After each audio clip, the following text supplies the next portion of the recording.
Welcome back everybody, this is Grace, and you might see me on my fresh start account from that series I did a while ago. Unfortunately, that is not the topic of today's discussion. What is the topic of today's discussion is the early leveling process and how the stat revamp might change it. So now what are you thinking? You're thinking intellect got wall breaker. Wall breaker does nothing for the stat revamp for leveling because everything you fight in the power leveling process has positive resistances above 100%. So no change to intellect, and that's totally true. Now you might be thinking strength. Well, they got warrior lean and they got damage once you have 155 strength.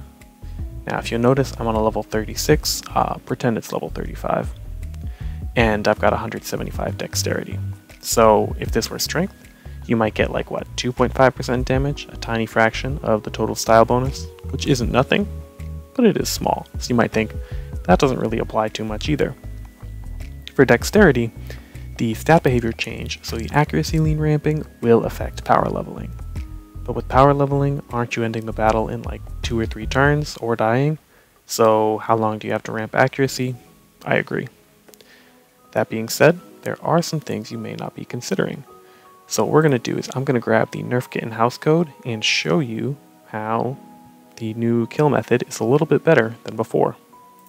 Okay, it's 520 73788, should be good, and make sure I have ready inventory before battle turned on, and we should be good to go. Now what I'm going to do is also log in this account in another fight real quick, so I'll just pause the recording while I do that, and the reason is if you're logged into 2 fights at once, you don't get any XP, so please pause. Okay, now we're logged into 2 fights, so this is going to be the same method you might see in an earlier video I made, just killing the Nerfkitten. What we're going to do is we're going to use H series to win initiative. You don't have an 100% chance of this, but you have a pretty high chance of this. Oh. Well, you have a pretty high chance to win initiative. Actually, let's calculate it out now. 340 main stat, 35 luck. You can calculate that as 410 main stat, so 102.5 initiative, whereas we have like 170 or something. I don't know, 160. Either way. But I forgot I also need full SP, so I'll be right back. Okay, let's see if we win initiative. We did this time. Awesome. Okay, the second client is logged in, but as you may be aware, this method is going to be using the Eternal Champion Spirit Armor with the Spellcaster Lean and overcharged LE comp boosted nuke. But the main thing is that we're also going to be using Moonwalker's Grace. At level 35, it costs just enough int to cast. At level 55, you need an int drive shield, but really not a big deal. And now if you calculate our dexterity, we've got 175 plus 84, which takes us all the way up to, I think, 260. So we get the full bonus from the stat revamp style lean, or style bonus, which is, in this case, because we're using a spell, just 4.25 BTH, but it is something. So we're going to be using any ranged weapon works. You don't actually need a weapon that increases damage. Excuse me. Okay, phone call absolutely scattered my brain, but anyways, we go to Champion Stand, Caster Lean, and of course we use Goggernaut Helm to boost our accuracy. The main thing is we'll be 4 BTH more accurate than we were before the stat revamp. Except, if you remember, they took luck out of the assumed BTH assumptions. I believe that means that this level will also have an extra 1 or 2 or even 5 BTH. I can't remember, but we'll have a little bit more BTH because luck isn't required, and we'll have a little bit more from the style bonus, and Nerfkitten loses like half an MRM from not getting benefit from luck anymore. So all in all, the method is just a tiny bit better than it used to be. So Nerfkitten will still dog you here. Oh, and with a crit, you can get 1 shot probably, but either way, you should be good to just kill her on the next turn, which is the case. And of course, like I mentioned, I set up a blue scroll so I can keep this account level 36, but that's that. So now, you've seen how the dex changes. We get basically somewhere between 4 to 10 more BTH. I don't know how the luck changes calcs out, but You get a small amount more accuracy, so the Nerfkitten method is more reliable. Next, I'm going to show you guys the strength setup. Okay, so we're set up on our warrior against Weredragon. Now there's two things, actually there's several things that make this better than it was before. One, Weredragon has endurance, so it lost a tiny bit of HP. Two, Weredragon has luck, so it lost a tiny bit of MRM. Three, the luck is not required for accuracy change. Gives us a tiny bit more accuracy. Again, I don't know how it scales out at low levels. It might just be one accuracy point, but still, given how high the MRM is, it's a big difference.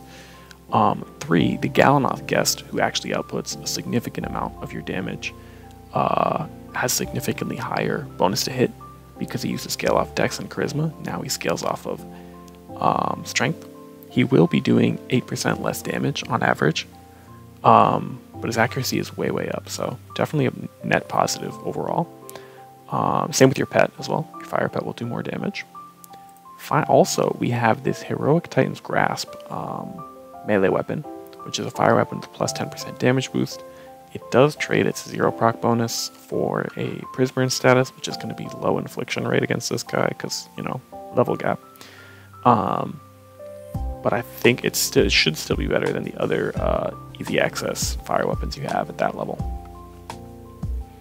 All that being said, you attack once in H series, and because you have your plus 50% initiative damage, you attack again. You will be missing a lot in this method. Next turn, you still have enough SP for your celerity, which costs 80, so you attack once in H series. Oh, also I forgot to mention, but you have the Iron Thorn shield equipped, of course, because it's from Adder's shop, and then you switch to the bulk armor. Now, again, this is boosted by your FD setup. You take a ton less damage from the Weredragon in your FD armor, but because you have Warrior Lean now, you're dealing 96% damage instead of 80% damage. Again, because our strength is at 200, which is almost a 250, where you get the maximum bonus. So you can attack Weredragon. Oh, we crit. Okay. Well, we crit, but we have 20 luck, so the crit doesn't really matter. Anyways, we go back to H series. We don't have quite enough SP for the celerity. I think we can stay in bulk to finish the kill. Or we can stay in bulk and almost finish the kill.